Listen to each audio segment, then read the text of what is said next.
Olá, amigos. Que Jesus abençoe o nosso reencontro através do Espiritismo Responde. Na questão de número 258 de O Livro dos Espíritos, Allan Kardec pergunta se no estado errante e antes de começar nova existência corporal, o espírito tem consciência e previsão das coisas que lhe vão acontecer durante a vida.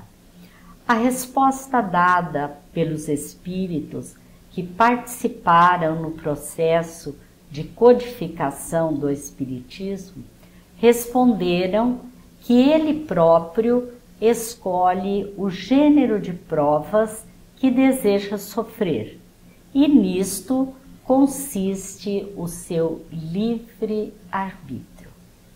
É sobre o plano divino em nossas vidas que vamos conversar com Marcelo Ceneda. Olá, Marcelo, que alegria ter você novamente conosco neste programa. Olá, Ivone, eu que agradeço, sempre uma alegria estar aqui. Muito obrigada, Marcelo. Marcelo, conforme nos referimos à questão 258, eu gostaria que você falasse se nós realmente temos um plano reencarnatório específico para cada um de nós. E se nós fazemos este planejamento daquilo que ocorrerá, como que fica o livre-arbítrio? Ivone, é algo muito confortador considerar que cada ser é um programa específico do plano de Deus. Cada um de nós foi criado por Deus enquanto espírito imortal em um momento único. E Deus conta com cada um de nós, com a nossa colaboração no processo infinito de criação dos mundos, dos corpos. Deus nos quer como co-criadores. Então nós precisamos ter em mente que cada um de nós tem uma programação para a eternidade. É claro que conforme o nosso atual estado evolutivo, a maioria de nós tem no seu plano divino basicamente os reajustes necessários dos equívocos praticados anteriormente. E temos alguns missionários que vêm com planos para a coletividade. Então, sim, todos temos um plano divino. Para a maioria de nós, um plano ainda algo restrito a nós consertarmos os erros praticados, e para alguns já uma proposta de servir a sua coletividade. O nosso livre-arbítrio, Ivone, está em nós decidirmos se queremos nos ajustar ao plano divino para nós agora e assim alcançarmos a felicidade que nos é permitida, ou se fazendo o uso equivocado do livre-arbítrio, podemos adiar. Mas nós estamos inseridos na lei do progresso. Pode-se dizer que é uma fatalidade. Todos iremos evoluir, todos iremos progredir. Se aplicarmos bem o livre-arbítrio, nos ajustaremos ao plano divino agora e já começaremos a liberdade possível na Terra, que é a paz de consciência. Se nos equivocamos, se nos desviamos do plano divino pelo mau uso do livre-arbítrio, iremos adiar a proposta para a qual fomos criados e também iremos ter que lidar com os dramas resultantes das más escolhas. Certo. E quando a vontade de Deus se ajusta com a nossa, é muito fácil considerarmos o plano de Deus em nossas vidas. Mas e quando a vida se apresenta ao contrário da nossa vontade? Ivone, se nós formos analisar, na maior parte das vezes, o que se apresenta para nós não é a nossa vontade. Porque enquanto espíritos ainda algo primitivos, nós estamos sempre em busca do mais cômodo, do mais fácil, do mais confortável. sendo que Deus estabelece para nós um progresso verdadeiro, que raras vezes é o mais cômodo, é o mais simples, é o mais rápido. Haja vista as lições que Jesus testemunhou enquanto esteve encarnado entre nós, os grandes missionários da humanidade, todos eles vivenciaram situações árduas, desafiadoras, e nós, que estamos ainda nos passos ainda mais básicos dessa trajetória, nos revoltamos muitas vezes. Qual a criança enferma que só quer o conforto e se contraria quando a mãe diz: vamos ao médico, precisamos de uma injeção, e isso faz com que a criança se revolte. Mas, na verdade, nós precisamos ter confiança de que Deus sempre estabelece o melhor para nós. Daí a necessidade de compreendermos esse ajuste ao plano divino. E compreendermos as leis divinas, né, Marcelo? E quais são as diretrizes prioritárias para refletirmos sobre o plano divino em nossa vida? Por exemplo, a profissão, a família, né? Questões individuais também. Ivone, como está na codificação, a lei de Deus está escrita na nossa consciência. Então, nós todos reencarnamos para alcançarmos o progresso moral que nos é devido. Esse é o plano divino para nós. Nós vamos ter como instrumentos dessa evolução a família, o ambiente profissional, social, o ambiente religioso. Então, dentro desse cenário, não seria cabível dizer que o mais importante é a profissão, o mais importante é a religião. A família, com certeza, é o nosso círculo básico de aprendizado, porque vou contar um segredo, Ivone. Os maiores desafios dessa existência estão na família. Então é fácil compreender que ali estão nossas melhores possibilidades de evolução. Então, em cada segmento em que nós estivermos inseridos, estamos com possibilidades de nos ajustarmos ao plano de Deus para a nossa evolução individual, na construção das virtudes próprias que o espírito deve ter. Humildade, paciência, resiliência. E eu mencionei a família porque, com certeza, é o contexto, é o ambiente em que nós temos mais possibilidades de adquirirmos essas virtudes. Se estivermos nos comprometendo em todos os ambientes frequentados para vivenciar o plano divino, que é o progresso, certamente estaremos atendendo à lei que nos é devida de evolução contínua. Afinal, o templo de Deus é qualquer lugar em que estivermos, não é? Uhum.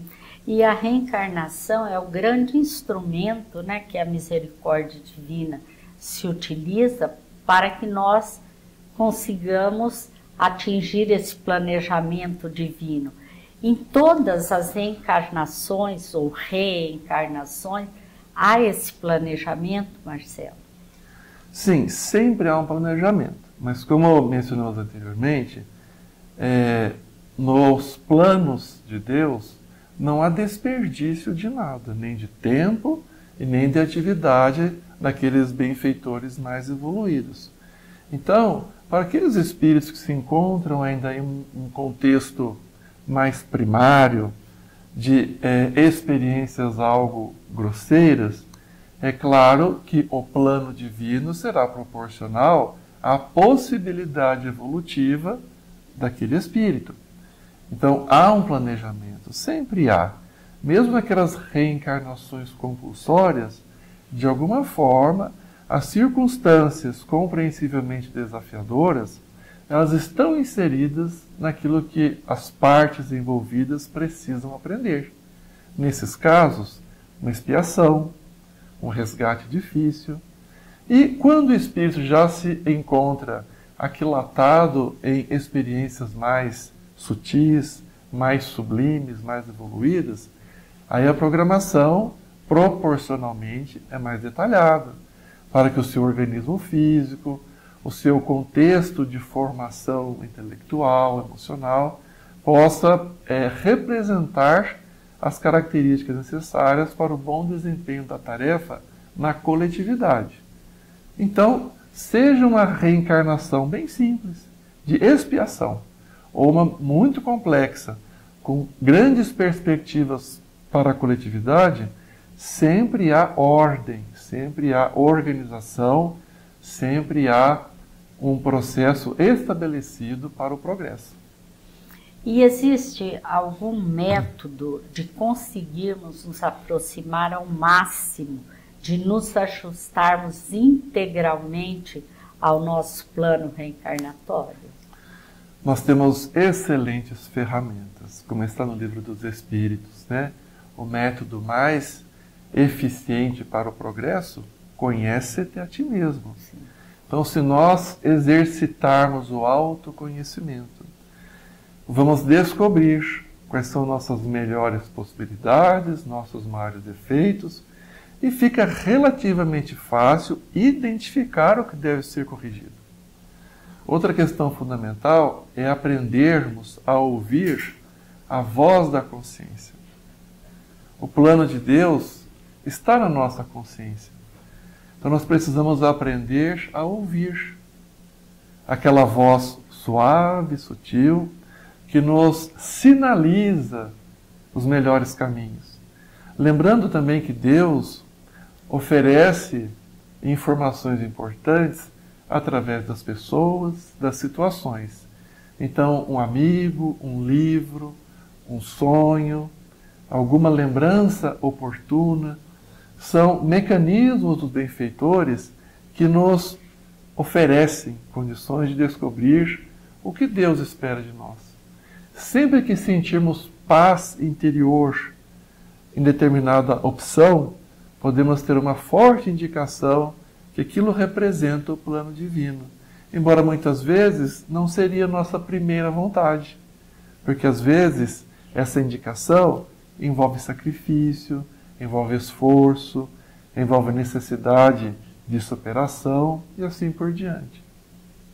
Marcelo, e se tropeçarmos na jornada?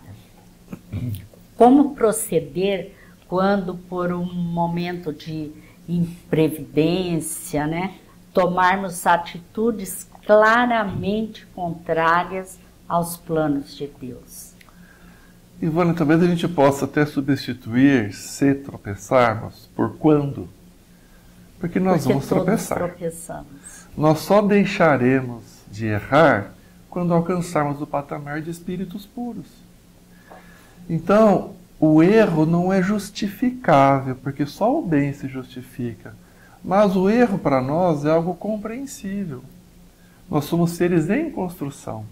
Então, quando tropeçarmos, o que nos resta, na verdade, é aceitar o erro.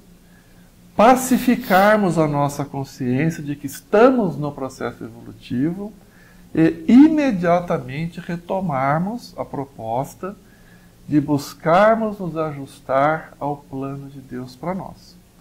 Então, os tropeços, as fraquezas, os erros vão nos acompanhar por largo período. Precisamos ter clareza da proposta e sempre que nos identificarmos em erro, nos recompormos o quanto antes e seguirmos novamente a trilha prevista. Mesmo sabendo do que realmente nos é pertinente quanto à nossa programação reencarnatória, por que ainda nós trazemos, Marcelo, tanta dificuldade em nos ajustarmos a esse plano divino para a nossa evolução? É muito comum a gente dizer, mas de novo eu tropecei, nessa mesma pedra. Exatamente. Ivone, nós temos que aceitar que por muitos séculos, milênios, nós estivemos vinculados a opções equivocadas. Então nós temos um lastro, nós arrastamos uma carga de viciações morais muito grande. De modo geral, se nós retrocedermos 1, 2, 3 reencarnações, pouco mais, um pouco menos, nós todos vamos encontrar que fomos responsáveis por mortes, traições, abandonos, crueldades. Então, isso representa algo muito forte dentro de nós. Estamos agora, nessa atual existência, possivelmente identificando qual é a direção correta. Agora, possivelmente, enxergamos a luz. Mas não quer dizer que por enxergar a luz, nós nos iluminamos automaticamente. Então nós vamos tropeçar porque trazemos uma memória vinculada a situações desastrosas. Então não se modifica moralmente nenhum ser de uma hora para outra. É trabalho dos séculos. Por isso, quando nós percebemos uma conduta particularmente deturpada, precisamos priorizar a atenção, planejarmos nossa conduta para minimizar a chance do erro e assim trabalharmos diariamente com perseverança, com a oração, boas leituras e a bandeira do Espiritismo, que é a caridade. Assim, dia a dia, nós vamos substituir esses hábitos pesarosos por novas atitudes que vão iluminar nosso caráter. Marcelo, a gente ainda convive, né, com muita maldade na Terra, né? E sabedores que somos dessa fatalidade que é todos chegarmos à perfeição, qual a mensagem que você deixaria diante de tudo isso?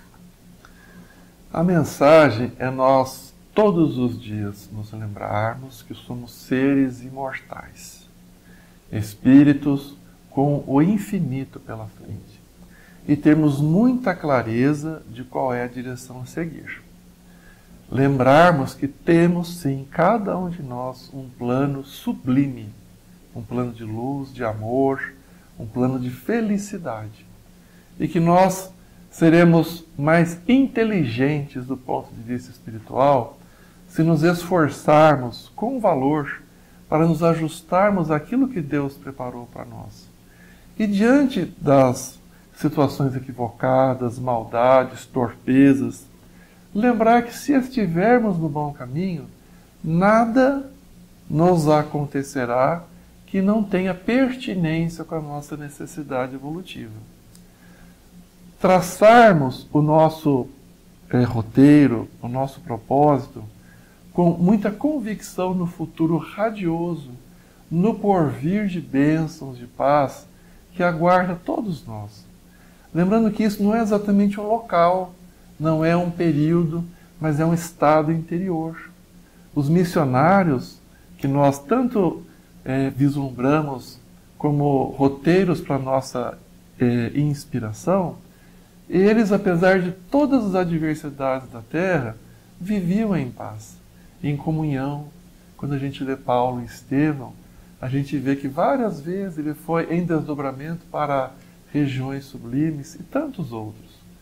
Então precisamos lembrar que o nosso mundo ainda é bastante primitivo, mas se trabalharmos seriamente com a parte que nos compete, estaremos dando a nossa melhor contribuição para que esse mundo se estabeleça em patamares melhores.